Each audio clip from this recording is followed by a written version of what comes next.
Welcome to the WWSD podcast. We are sponsored by Collector's Maze. You can check them out at collectorsmaze.com for all things related to fandom. I'm your host, Josh, and as always, I'm joined by my buddy, Seamus. How's it going, Seamus? It's going great. Oh, it's awesome to hear. Seamus, we get to knock something off our bucket list tonight that we've been waiting for such a long time to do. Tonight, we have a very special guest, and I'm proud to introduce TV star and podcaster Mike Zapcic. Mike was on the cast of Comic Book Men for 7 glorious seasons on AMC. Now he's the manager of the Jay and Silent Bob's Secret Stash in Jersey. We're super excited to have you, Mike. How's it going, Chief? Absolutely. It's going great, and thanks for the Chief call out. I appreciate that. But yeah, big long time Tell 'em Steve Dave fan. So I know Brian Quinn caught you that. Nice. Yeah. So I know the Secret Stash just opened up. How was that move? I mean, I'm sure it was pretty hectic and crazy, right? Oh my God. It's been eventful. Eventful is a word that I can use. It's been a lot of fun. What happened was we outgrew the stash. We had outgrown the old location at 35 Broad Street. We'd done everything we could possibly do in there, from filming a TV show, filming movies, podcasting. I mean, it was time to let the old girl have a rest, you know. And like I said, we'd outgrown. The space in there it just didn't fit what we were going for. And Kevin had 2 ideas in mind. One was either we close the stash, we let it go completely, you know, in this time of pandemic, you know, maybe this is our time to gracefully bow out and just be like, you know what, we were there for 22 years. It's time to say goodbye. Or find a new space and reinvigorate the comic book industry. And in my opinion, Kevin is, with the passing of Stan Lee, and God rest his soul, there will never be another like him. But the torch has unofficially been passed to Kevin to be the next spokesman for the comics industry. There are other people out there who have, a voice in, making comic books great again, but there are very like Kevin. Exactly. There are no cheerleaders like Stan was a cheerleader, and Kevin is like the heir apparent. So, in my opinion, our move is pretty much Kevin saying to all the naysayers, to hell with you people. Comics will go on. Yeah, that store is so iconic and all. Like, people go to like Red Bank just to see like the stash. So I mean, it's almost a landmark in Jersey. I'm surprised you guys don't have landmark status. Maybe they will, and maybe it'll make it easier for the next guy to rent the place out. But for us, now we're making a new mark. This is a labor of love. I got to give props to Ernie O'Donnell. Rick Derris from Clerks. Mm-hmm. He came in with me when we were scouting out locations for our new stash, and who knew it'd be like 12 doors down. Yeah, a block away. Yeah. And I got to be honest with you, part of me was like, I kind of wish we'd moved like 10 miles away rather than, just the 350 feet. Yeah, because that's more obnoxious. You have to carry all those fucking boxes like that. Like, do you even rent a moving truck at that point? What moving truck? Yeah, you're not going to shell out for a moving truck when it's the ants. We were doing the old fire brigade thing. I was like passing it down. It's like, oh my God. So we moved that down, and Kevin wanted to have this huge procession where we took the Buddy Christ out and walked it down the street. And we're like, there's no way that we're gonna let this is a one of a kind item. This Buddy Christ. It's the only. Kevin had 2 made. One was destroyed. Oh man. Yeah, I know, right? And the other one is safely ensconced at the new secret stash. We didn't let any fans touch it because someone's going to break off a finger or do something like. Is that what happened to the first one? I have no idea what happened. All I know is like, here's a bag full of pieces. It was like the Ark of the Covenant, up his hand. So I was just like, no one's touching this but us. And Kevin can't fire his fans, but he can fire us. So Yeah.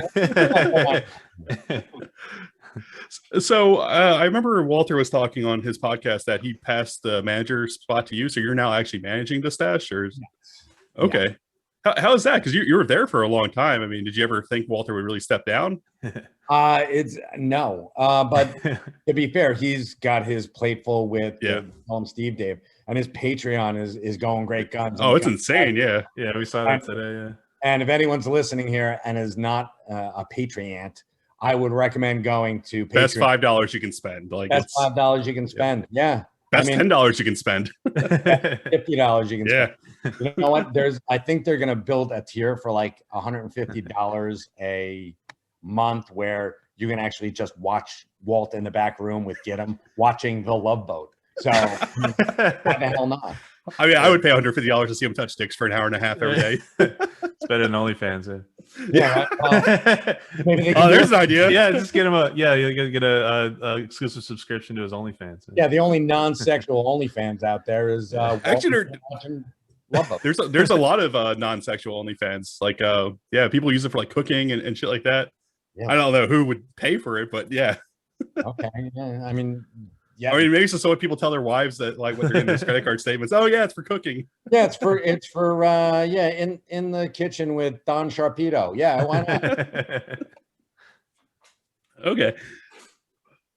So what's it actually like managing the stash though? I mean, does it feel like such a almost like you're in the castle now? Like, is it all you? Like, Walt is, like I said, doing his thing. So, I mean, it's not stuff that I haven't been doing, for the past 20 years, but it's just everything's on my shoulders now. And Walt's like, see you later, Mike.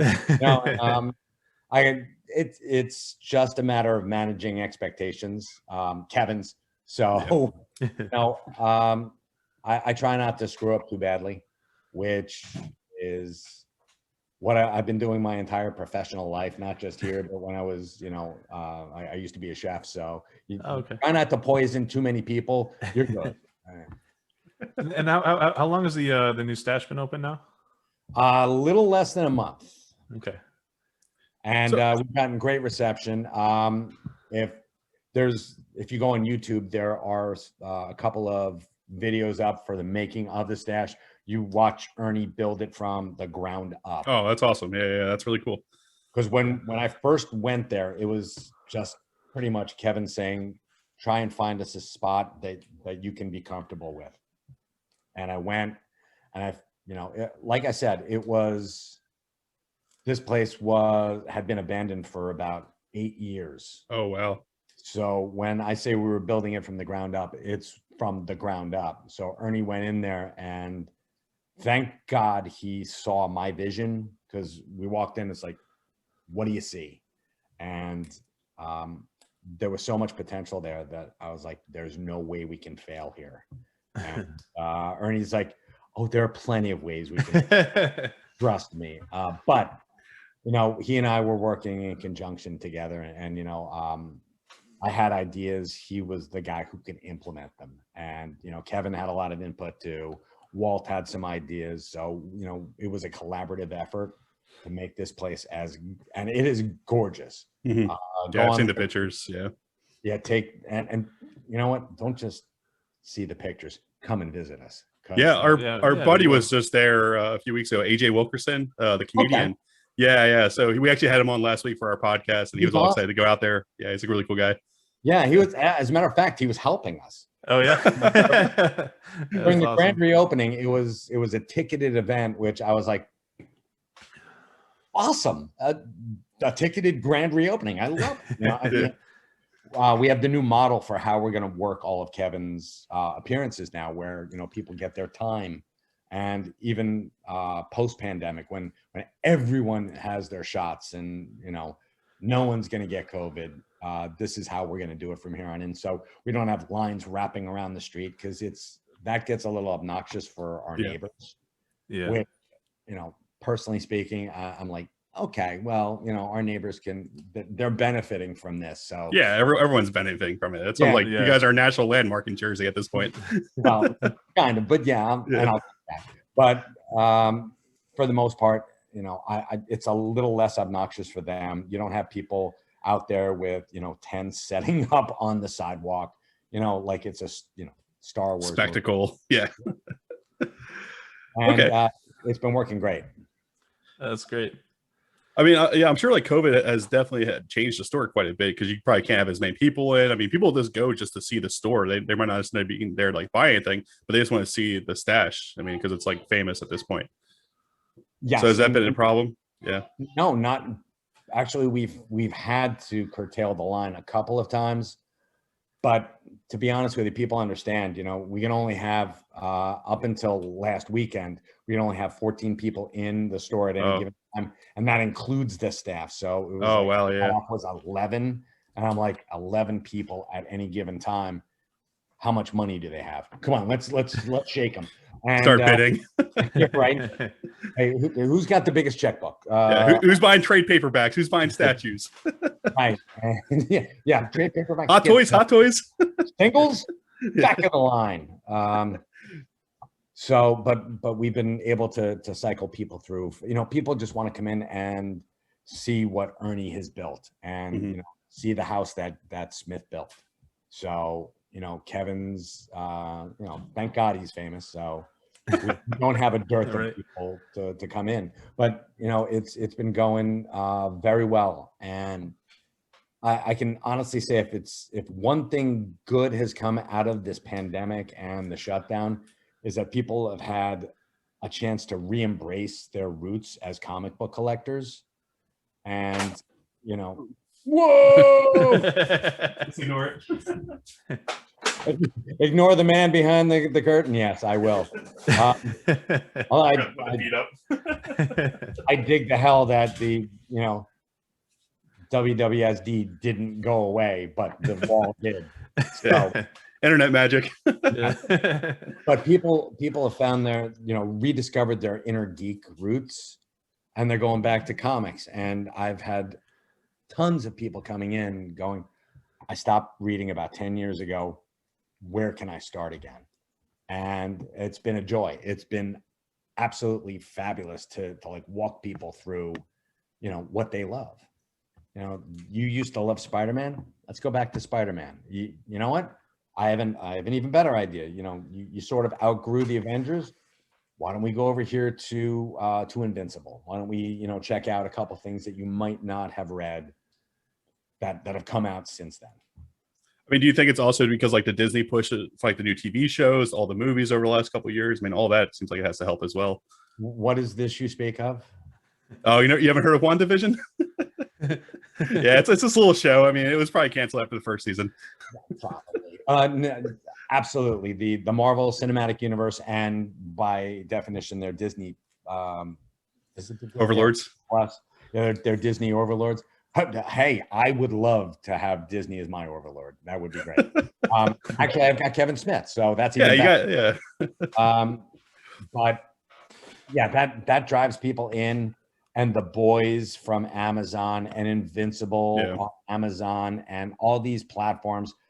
I mean, people have content now, and they love the content, but they need more stimulation, so they're coming back for the comics.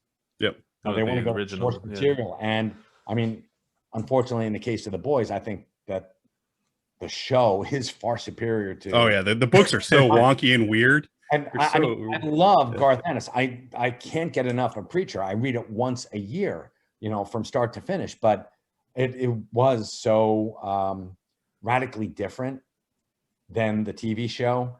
And while you hate the villains, you sort of feel for a couple of them.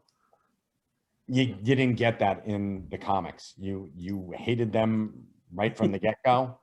And even the heroes in that were like a little one-dimensional. So, but the TV show, gives that layer.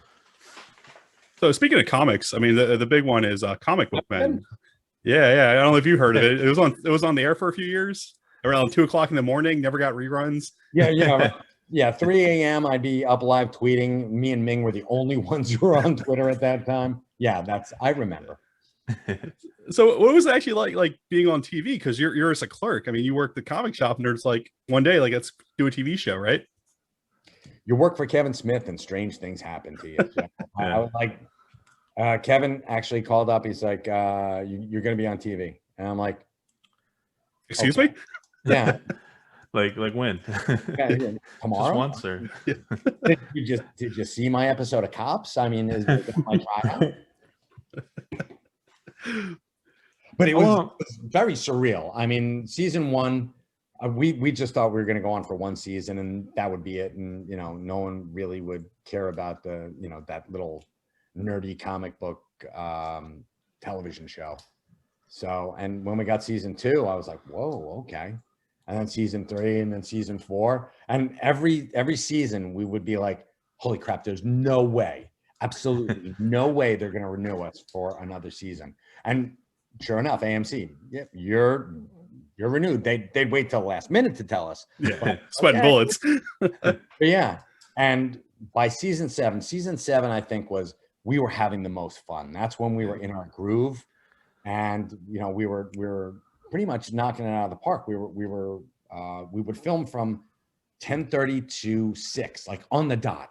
We would be out of there and we'd have enough content for everything that we needed. And that went on for and we had it down to 2 months. We started out like 3 months and have to come back for reshoots. Then 3 months, come back for reshoots. By the 7th season, we were down to 2 months, no reshoots. And, we'd get it all, not like we were perfect or anything by any stretch of the imagination, but Brian would, get his button every time. And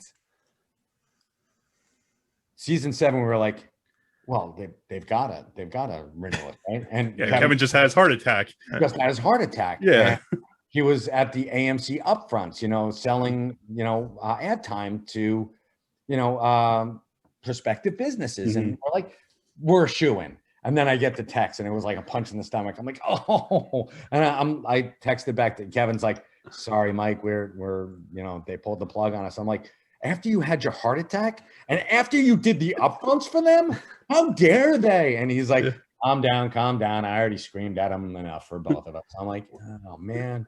What was the reason for the cancellation? No, not enough money. No one knows. No. Actually, I think that most of the people who were involved in the development and actually the longevity of the show, are pretty much our champions were gone by that time. And like the head of AMC resigned like a month after announcing, and they never announced that we were canceled. They just never said that we were picked up. AMC doesn't cancel shows. Because that's stop filming. Don't get another contract.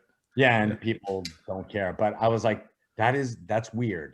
It's very odd that they did that. But a new regime came in and they understood us less than the people who put us on at like 3 a.m. So I was like, okay, whatever. I mean, after the cancellation, was it weird just going back to like your regular job? Because like you still worked at the stash. Like it was, you mean like, was it a little depressing? Yeah. You don't have a TV show anymore. People would come in and say, like, hey, when are you coming on again? I'm like, we're not. They're like, you got canceled? And I'm like, yeah, pour salt in the wound. Thanks. But I'm like, we didn't get canceled. We just didn't get picked up again. So there's a big difference. Yeah, it helps me sleep. But I could see it.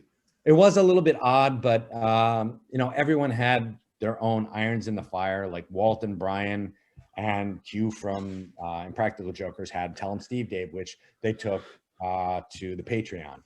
And Ming and I had started We Sell Comics.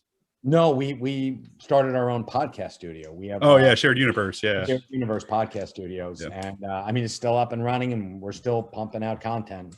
Just not our own. We're just other people's content. Like, yeah, I Sell Comics. We haven't done an I Sell Comics in about 3 months. Okay. Which, hey, I'm going to break it here. We're coming back. So, All right. Oh, that's awesome. That's great to Yeah, you hear. heard it here first. Yeah. sponsored by James Silent Bob's Secret Stash. I Sell Comics, the weekly comics report with Ming Chen and Mike Zapcic. Yeah, we'll be on again. I just have to get his ass into the Secret Stash so we can podcast that. So, I mean, go ahead. Jameis. No, you I was go gonna ahead. I was ask- going to change it. Do you still have like people come into the shop and like try to sell you weird shit like they would do on the show? Like, do people just not understand? Like, No, people still come in and they try Okay. to sell comic books. And there are times when I actually do, I'll purchase comic book collections. And that's something that hasn't changed. We still do buy comics. Just not too many people trust going into a comic book store or going any place, in this pandemic era. yeah, Like, oh my God, I'm going to go in there and I'm going to get COVID. It's like, no, you're not.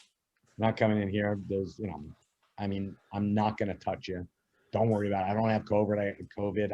I get tested like every other week because somebody else is coming down with COVID. So once the vaccines start becoming more and more widespread, I'm sure I'll see people bringing in like pig fetuses in huge 2-gallon jugs, full of formaldehyde, being like, "Hey, what do you give me for this?" Are you guys going to do a reunion show ever, you think? If somebody pays us, you bet. yeah. I know Brian Quinn's been talking. Like he's mentioned it a few times on Tell Him Steve Dave of like possibly bringing it to some people and see if they can possibly get it going. Yeah, it'd be really exciting. Lovely. Brian Quinn is a lovely person. Yep. So Mike, what first got you interested in comics when you were a kid? Oh my God, I have 5 older brothers, so I got all their hand downs like clothes, toys, comic books. I got a full box of comic books, and I think it was that coupled with the Adam West Batman, and which were in reruns around here. I don't know where you guys are. No, we're in Florida. Yeah, Florida. Oh, Yeah. nice. Yeah. Well, up here in Jersey, we used to get the Batman TV show. They would run an hour. You'd get the back-to-back, so you'd get the 2-parters, and it'd be great. So I'd watch that, and I'm like, wow, that's awesome. And they had it, the cool fight music and stuff, and it was great. And all the other stuff that comes along with that, like the Underdog and the Mighty Mouse and the Great Cat, and you're like, these are cute, but that stuff's cool. And we used to travel over to Pennsylvania. My grandmother lived in Harrisburg, and we would make the trip once or twice a month because my father was a dutiful son. And if we timed it right, I would get there on a Friday night, and Spider-Man cartoon was on one of the affiliates over there, and I got to watch it because it wasn't on over here. Not until a little bit later, but I remember, Spider-Man does whatever a spider can. So I was like, oh God, this is awesome. And I was allowed to, have control of the TV for a half an hour. What was the first book that really like brought you into it? Like that just made you a comic book fan for life?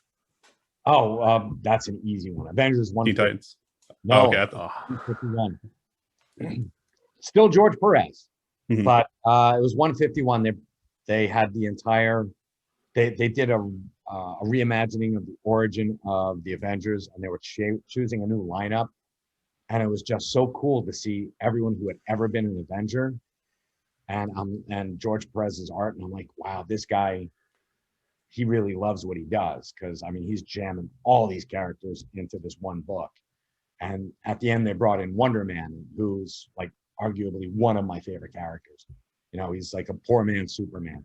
So, but that's the one that cemented me as a comic book fan. I'd had tons of comic books before that, but this one was the one where I sat up and I took notice of the art and the story. Cool. How did you actually land the job for Secret Stash? Did you just answer like a wanted ad or? No. You have to be invited. Walt Flanagan doesn't like just anybody. Yeah. But, Walt Flanagan and I had struck up kind of like a comic book friendship at the Secret Stash. He helped me find some back issues I was looking for, and that always ingratiates you to to a comic book nerd. So I was like, that guy's all right. And so I'd go in, and he needed help on, Wednesdays and every other Saturday. So I kind of parlayed that into a full-time gig. I was done with being, in the food service industry. My wife, who I just married, is like, you know what? We want a family. You're going to have to get rid of that job. So go back to college and, get your degree, and we'll figure out from there. I'll support us. But I've never not worked. So I've always had, a full-time job,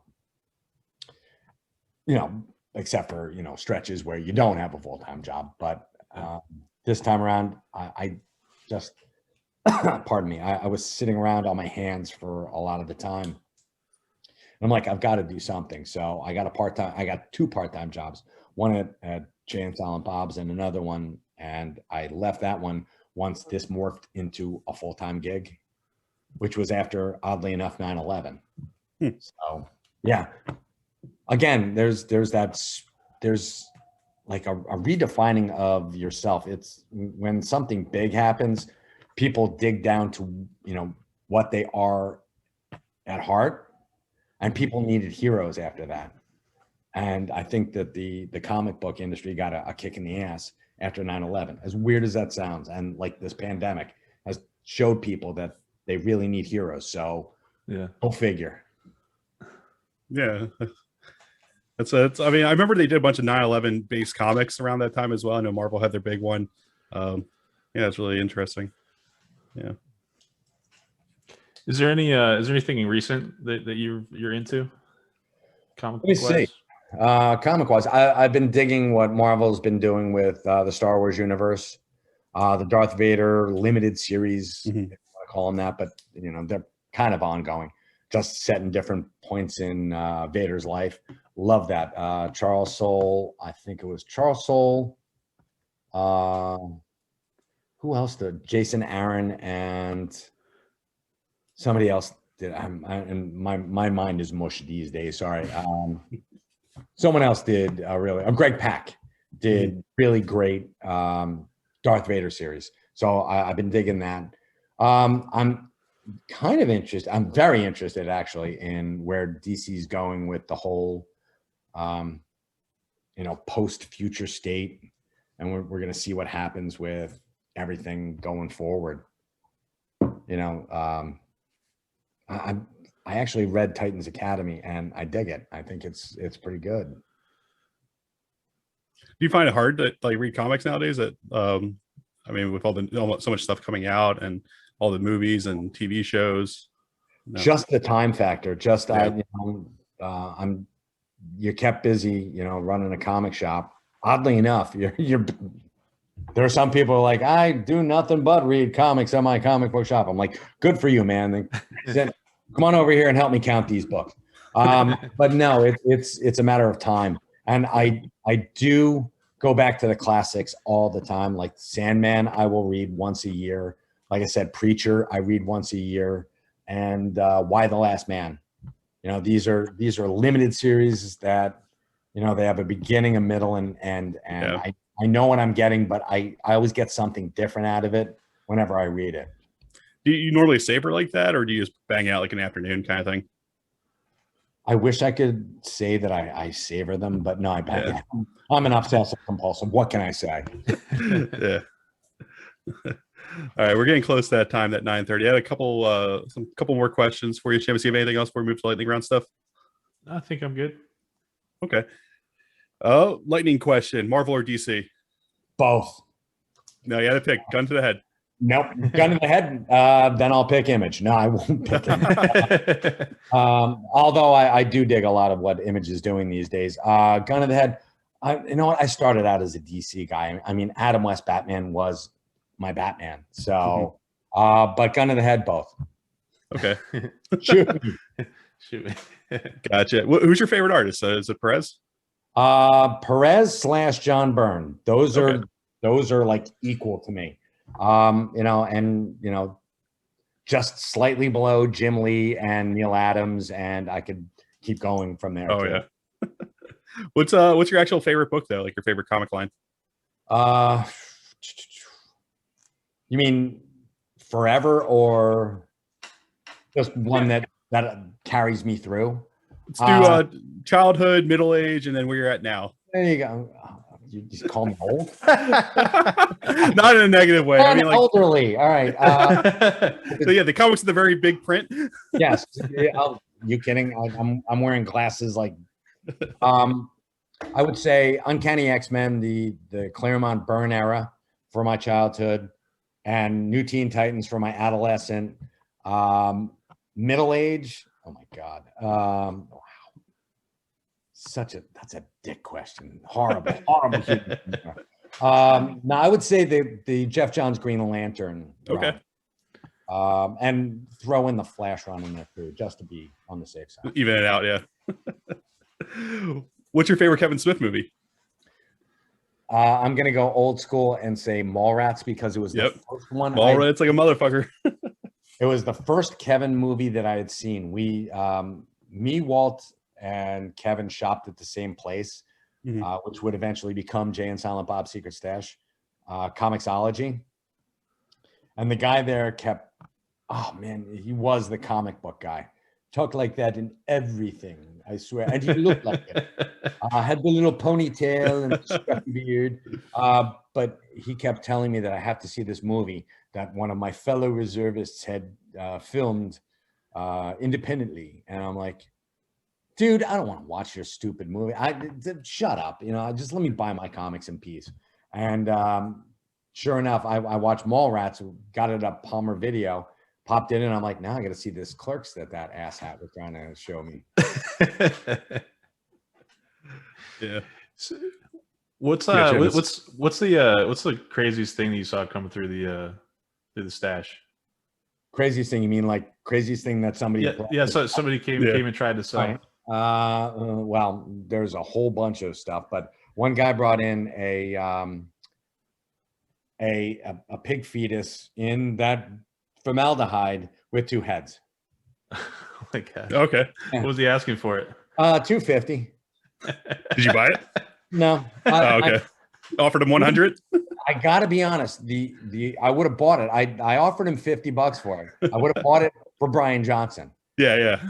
Merry Christmas, Brian. What do you get for the guy who's got nothing? You get him a fetal 2-headed pig. What was the most memorable thing from actually shooting Comic Book Men for you? There are so many really great memories I have. The Batcopter was one of them. It was so cool to go up in that thing. Driving the Batmobile was a lot of them have to Adam West. You got your own Funko Pop? I got my own Funko Pop. That has nothing to do with Adam West, but drag racing Adam West, that was kind of cool as well. I mean, meeting George Perez for like the 3rd or 4th time in my life. I'd met him before.